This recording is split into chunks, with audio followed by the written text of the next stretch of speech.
Hello everybody, welcome back to Throttle Grotto. So this week we're going to face one of the last remaining issues on the Boxsturd, and that's the cooling fans that don't work. We're going to fix it for about 10 bucks in parts. How are we going to do that? Find out on this episode of Throttle Grotto.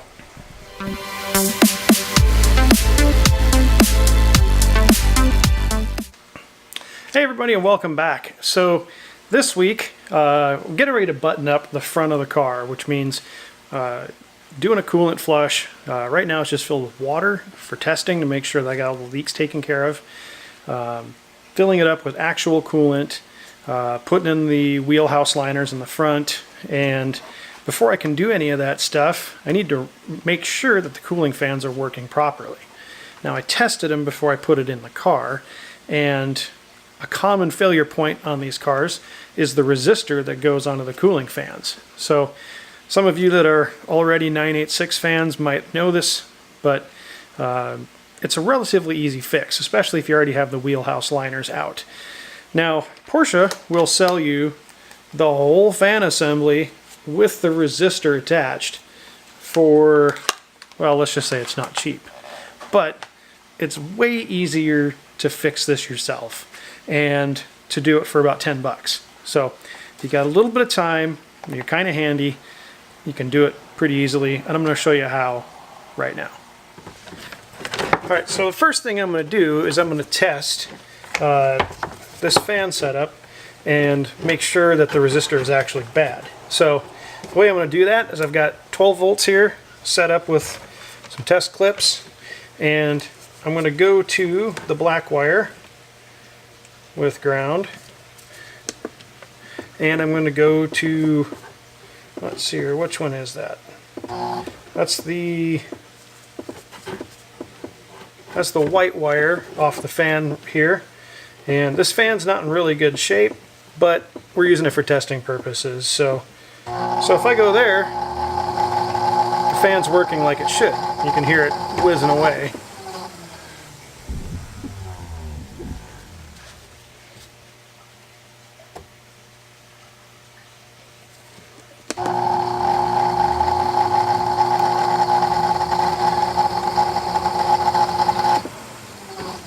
Now if I go to the other terminal, which should be the secondary speed, I get nothing. And that's the green wire, which goes into the resistor pack. So that tells me that the resistor pack is bad. So let's replace it. So what I have to replace it is this. This is a 100 watt 0.5 ohm resistor.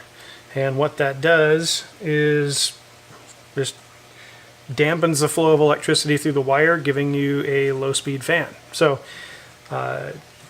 pretty simple. It's pretty simple to replace.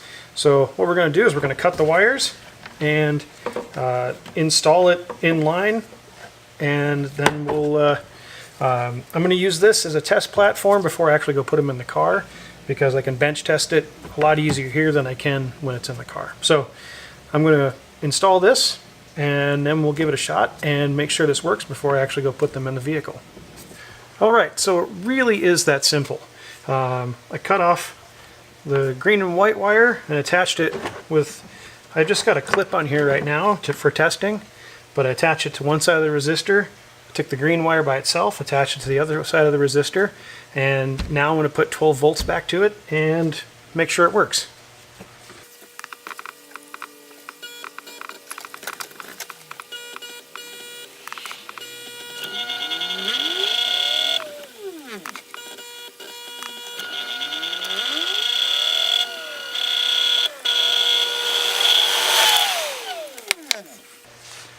So there we go. Even though our test fan is kind of in sorry shape, this actually came off the car when it was in an accident.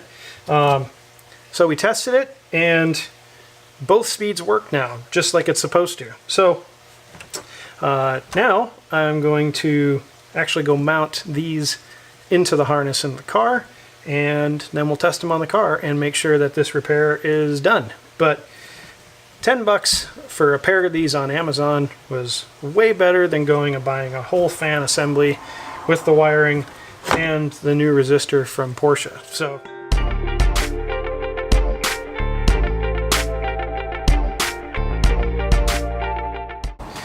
Okay, so aside from the heat shrink being installed, this is a done repair. So I used some crimp connectors, and then I'm going to flow some solder through the connection just to make sure that these crimp connectors stay crimped and connected. And then I'm going to put some heat shrink over the joints to make sure that no water gets in there. I'll let you guys take a little closer look here.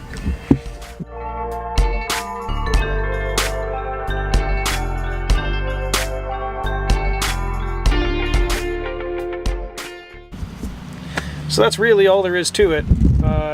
It'd probably take longer to get the wheel off, get the car up on jack stands, not in that order, and get the wheelhouse liner out than what actually to do this repair. So when it's done, we're going to secure it back to this radiator brace and keep it up and out of the way and secured. Now, these do generate some heat when they're being used, so you definitely want to make sure that that you attach it to like some metal, like this radiator brace.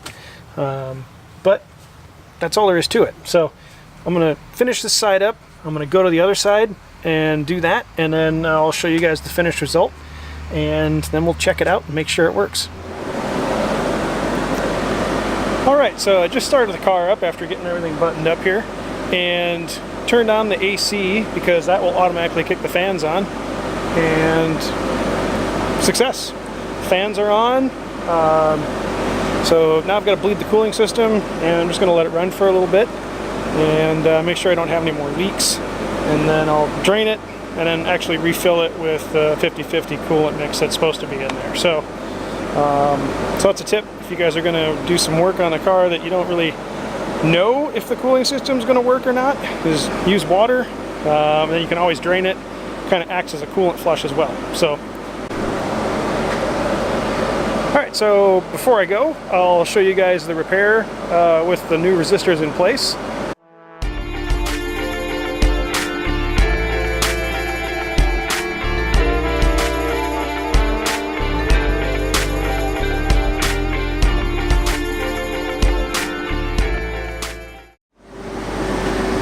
So that's it for this episode of Throttle Grotto. Thank you so much for watching.